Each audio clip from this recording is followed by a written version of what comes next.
You're listening to the Travis Makes Money podcast. Hey, what's going on, money makers? Welcome back to the Travis Makes Money podcast, where it's our mission to help you make more money. Today on the show, we're going to be talking about data and how it helps inform your decision making with my new friend, Ritavan. He is an entrepreneurial technology leader with a decade of experience focused on data-driven business impact. He's authored peer-reviewed papers, given invited talks at global conferences, and holds an international patent. Known for his first principles approach to building and scaling data-driven solutions across industries, Ritavan combines deep technical expertise with strategic vision and an execution-focused mindset. And now his latest book, which we'll talk about today, offers actionable insights to accelerate data-driven value creation for legacy businesses and really for any type of business. For anybody that's looking to make money, you cannot escape data.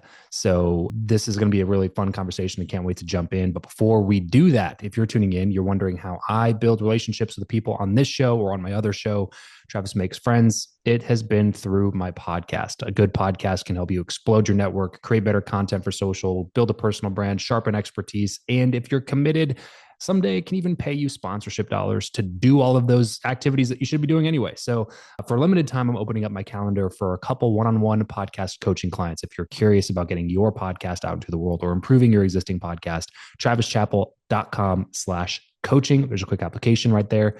Fill it out. We'll see if it might be a good fit to work together to get your show running. travischappell.com/coaching. Now, without further ado, Ritavan, the man with no last name. Welcome to the show. Thanks, Travis. Great to be here. Well, let's start with the softball question, man. How do you currently make money? Yeah, so I just kind of got started out building out my businesses. So I make money through helping clients build data-driven decision making into their business. And I'm about to launch my book. That's why I'm here. Yes. And the idea is to kind of productize and scale that knowledge so that, people then don't have to just rely on me and my time, but like can apply my framework to win a data-driven decision making for their business. Yeah, let's talk about that real quick. First of all, where can people go get that book? Yeah, I'd say just go to www.ritavan.com, ritavn.com. And I've created a little assessment. So if you're wondering, hey, is this really something that's relevant for me? Fill that out.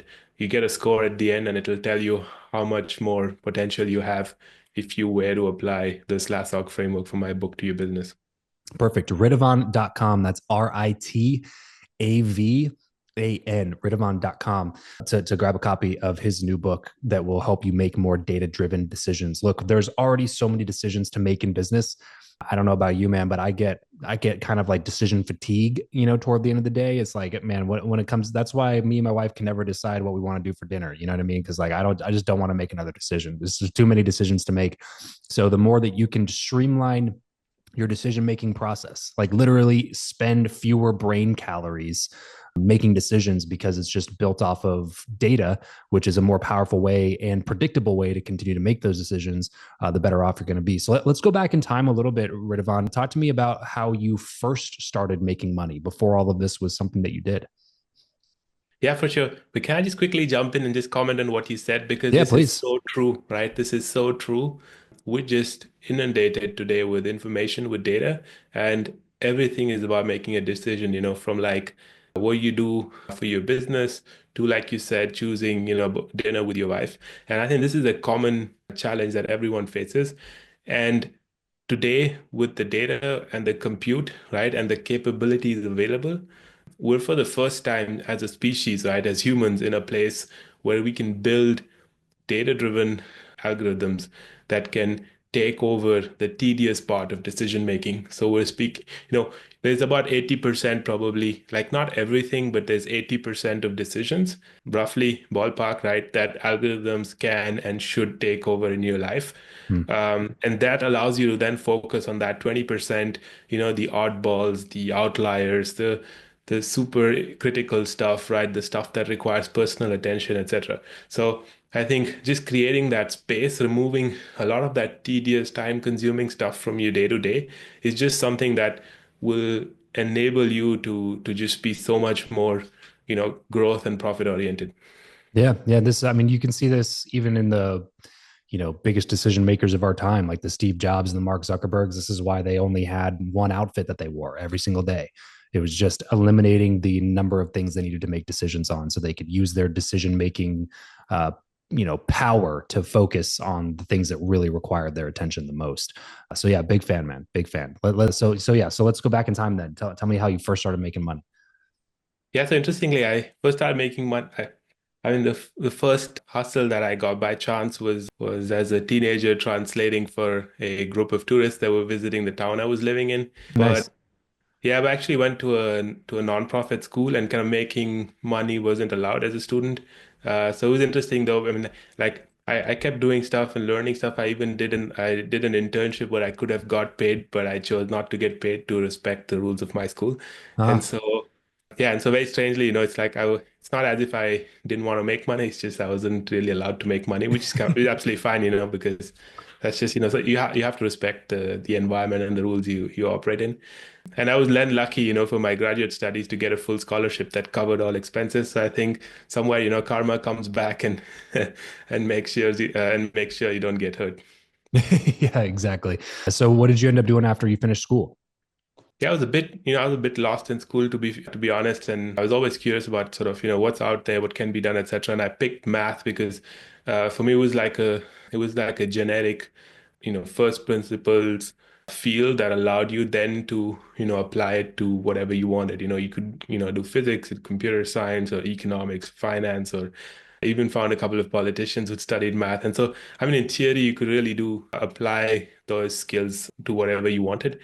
And so I chose to specialize in mathematics, and with this full scholarship in Paris at an elite kind of math research institute. And I completely by chance ended up specializing in machine learning, of which I'd never heard of before. Huh? This was exactly the time, where DeepMind's computer beat the sort of reigning world champion at the game of Go. Yeah. And so that really kicked off a lot of interest in machine learning. We've mentioned the term first principles several times now throughout our conversation. Can you break that down for people? What exactly does operating on first principles mean? Yeah, I think this is so if you think about a problem, when you face a decision, a question, a problem, right? The first tendency is to kind of, look left and right, search for something. So you can search for it on Google, you can ask one of the common LLMs today, you could take out your phone and call someone etc. Right? So this would be trying to learn by analogy, by trying to find someone who has a so for your problem, find someone who has a solution potentially to your problem, hoping that the context in which they came up with that solution is similar to yours, right? So that's the by analogy approach, which is not first principles. So first principles approach is the exact opposite. So in many ways, you say, look, my context is unique. My problem, my context, and the underlying reality behind my problem is unique, right? And so let me really start from there and not make any assumptions or not ask, let's not look for already baked solutions, but let me start really from the basics, right? And kind of logically build out a solution for my own problem. So that's first principles thinking for me. Okay. So basically, like if you're running against something in your business, and it could be literally anything, like I need more team members. I need more staff. I need to go hire. Traditional wisdom would kind of teach you to just go to Google and say, well, I don't know how to do that. So I just go how to hire people, for this particular position. Whereas a first principles approach would be like, okay, what is my actual problem? Like I'm not like I might actually not have to hire somebody for this particular thing because maybe the problem isn't really necessarily that I haven't hired. Maybe it's that we're not in a cash flow enough position to be able to bring somebody on who's good enough at that task to do it better than I can do it to free up my time most effectively, right? Like you basically are assuming that you're solving a problem that you actually aren't even really solving for. I couldn't put it better. In fact, I was just wondering as how I would respond to what you're saying, but I think you really hit the nail on the head here, where you're saying, sometimes first principles thinking is about just reframing the problem, right, or questioning the problem itself, right, and being sure whether the problem you're trying to solve is actually the problem you really have. But But I would also add a caveat, and that is, like if you like, coming back to going out, with your wife to a restaurant, I think those kind of things, it's completely okay to ask people because, hey, you don't like it would just be too much. It would be just decision fatigue and just too Yeah. exhausting to try to The- solve everything from first principles, yeah, right? like the stakes are really low in that scenario. It's like we Exactly, end up eating exactly. somewhere that we didn't really want to eat. Who cares? Right. Yeah, and usually, you can trust, like if you know people and you're kind of on the same wavelength in terms of tastes, etc. Then it's okay. You trust their judgment, and you take a bet. So same for movies, right? So you can ask friends what movies they would recommend, and then you can kind of just go with that. But there are problems that are unique to you, right? So um, in your business, the kind of customer demand you have is unique to you, right? The kind of strengths and unique kind of assets that you have is unique to you. And so everything where the context of the problem is unique is where you should think from first. That's where the highest leverage comes from, right? In terms of thinking from first principles. While Yeah. all the other stuff, like you said, which is low impact, or which is just kind of just kind of regular tedious stuff that everyone shares the same, because everyone's going for dinner at some point, right? So like Yeah. the context is the same, the information on which the decision is made is the same, and so in those situations, it's absolutely okay to to kind of just ask around and kind of reason by analogy. I'm curious, Ritavan, why did you decide to write this book now? Yeah, that's a very good point. I think because I kind of gathered a decade worth of scars of battle scars as an operator. Yeah. I think a whole load of insights and information, through podcasts, through books, through one-on-one conversations with really smart people, etc. So I think it's a whole bunch of knowledge and experience and scars and also reflection. I think just taking a step back and looking at things and thinking things through and trying to connect, the dots. And so all of that kind of is flowing into this book. Why I think from a timing perspective is critical is because of two reasons. Um, One very important reason is if you think about value creation paradigms, what I mean by that is how have we as a species, right, as humans, created value for ourselves? So we were initially hunter-gatherers, right? So hunting, let's say, was our value creation paradigm. That's how we made sure we survived. Then we moved to agriculture, right? Then we moved to the industrial age, etc.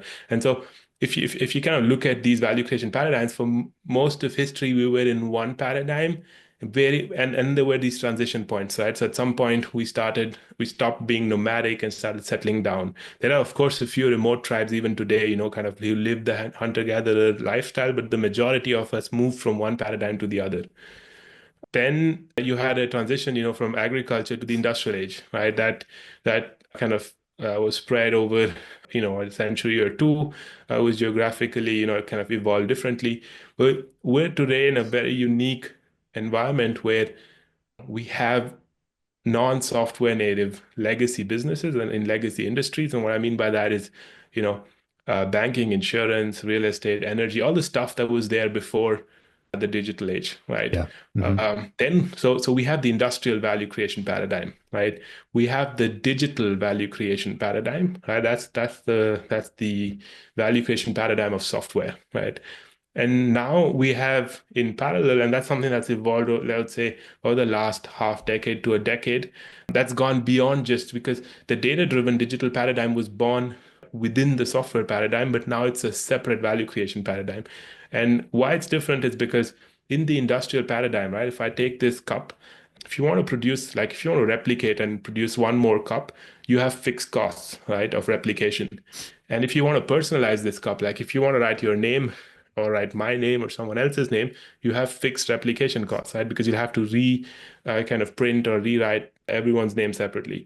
As we move from the industrial paradigm to the digital paradigm, replication costs basically go down to zero, right? Because you can copy software, you can deploy software, and as many people as want to can use it, right, without additional cost really. But personalization cost exists. So now, if I were to adapt software that I have developed to your business, that would be additional effort, and same for others, or to your, usage patterns. And as you move into the data-driven digital paradigm, your application costs are also essentially at zero, just like in the digital paradigm. But your personalization costs start going to zero because now I can learn from your usage and personalize things for you, right? Mm. And so I don't have that additional layer of manually doing things or investing, effort in doing that. That can be done algorithmically. Yeah. And so I'd say it's unique in our history that we have three value creation paradigms existing in parallel and businesses that are kind of that have to be able to operate in each of them. So what I mean by that is if you're a software native business, right? You don't necessarily have to own physical assets, or you don't have to necessarily operate in the industrial paradigm. You can just directly go or kind of add the digital data driven paradigm to your business model, layer it on top or whatever, right? Or put a wrapper. But if you're an industrial business, right, you have now two additional value creation paradigms that you need to build into your business or kind of add to your business or wrap around or modularize and kind of dock on top or whatever, right? So here's a big opportunity, and if you don't do that, you risk going out of business. And I always use airlines as an example here because if you look at airlines today, I mean, just go back to our childhood when we were, I don't know, 3, 4 years old. I mean, I flew for the first time as an unaccompanied minor at the age of 3. And, airlines was luxury. It was so nice. It was, it really felt special. You had, everyone serving food, and it just felt like a very nice premium luxury experience, even in economy, Yeah. right? That's not the case today. It's like essentially a flying bus now, okay? Yeah. And Yeah. They took the despite term that, Airbus too literally. Yeah. yeah, that's a good one, really. They probably anticipated the trend, right? No, so the customer experience has deteriorated massively. And when I was speaking about, about the luxury of flying in the 90s, early 90s, it's not like I was flying business, I was flying economy. Like I was just flying very regular, right? Yeah. Coach. But it just was different. And so today the airline industry has reached a level of maturity. It's become a legacy business where they make less money today than they did before, and the customer experience is worse than it is before. So you're in a situation here where you're making barely single digit profit margins. You're probably not even profitable. And so airlines on their own, like the legacy part of the airline, has an enterprise value that's zero or negative, right? Wow. Um, but airlines today, like the enterprise value of an airline today is their loyalty program, right? So airlines today are offering financial services, credit cards, other benefits, etc., all based on their loyalty program, on their miles programs. And Yeah. so they're essentially monetizing customer demand and customer loyalty into hard cash in Mm. a way that they control the exchange rate. And so if you just take a step back and say, what's going on here? Like if Adam Smith were born again and he was trying to figure out what is the underlying economic dynamic here, what's happening is that airlines are a legacy business. They acquire you as a customer by flying you from point A to point B, right? Um, Once they acquire you as a customer, right, they're really making their money by doing something completely data-driven, digital, Yeah. like non-physical, right? And Right. so the legacy business is where they acquire their customer. They actually probably even lose money, right? So in economy, airlines don't make money anymore. They only make money in business, right?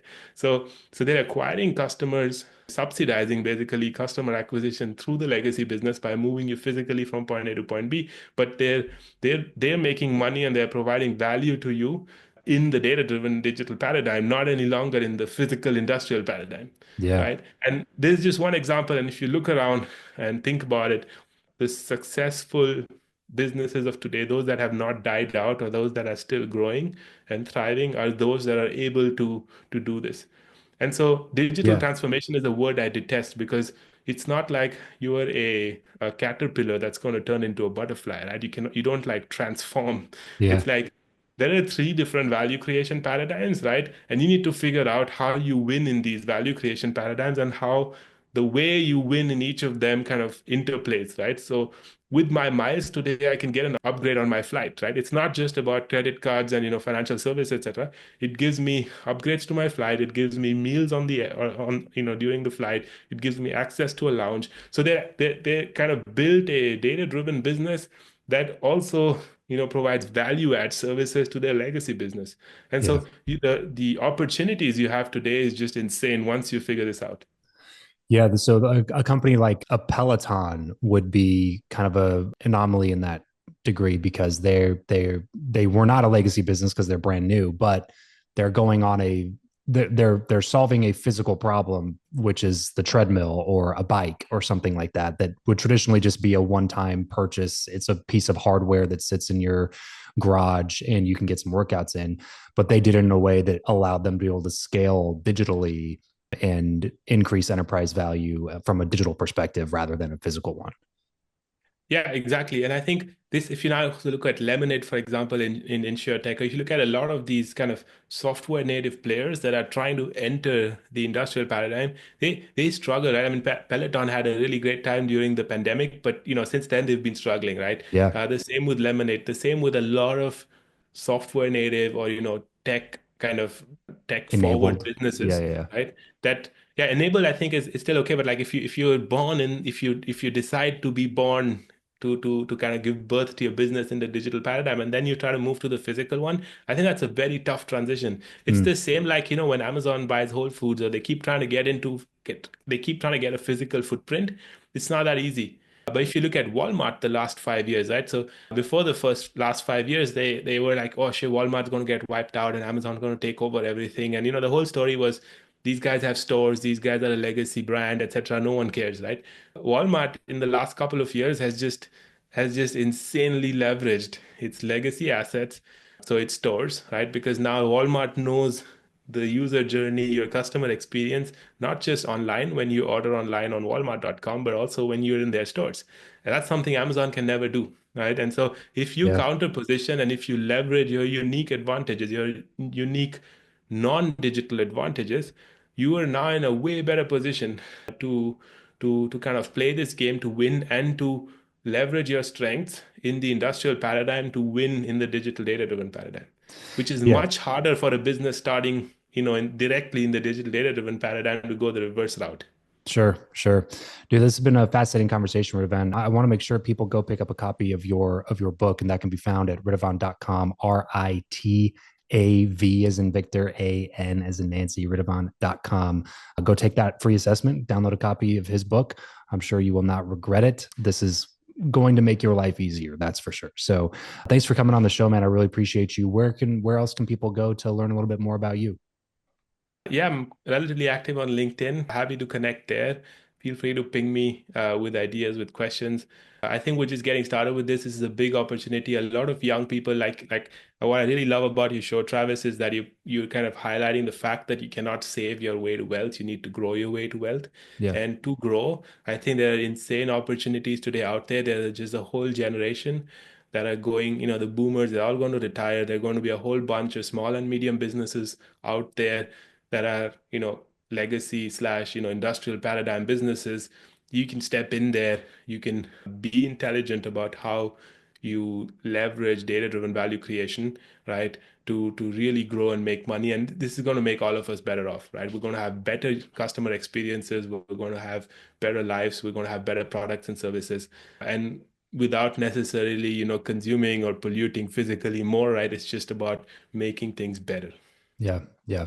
Love this conversation, man. Thank you for doing this. Everybody listening, tuning in, start thinking through what are some of these older kind of legacy businesses that could use a disruption of operating on a digital paradigm, and how can you be the one to potentially solve those problems? Everybody listening, tuning in, thanks so much for spending some time with Ritavan and me. Remember that money only solves your money problems. Then you're left with the problems that it can't solve. But it's easier to solve those problems with a little bit of money in the bank. So let's solve that one first here on the Travis Makes Money podcast. Thanks for tuning in. We'll catch you next time. Peace out.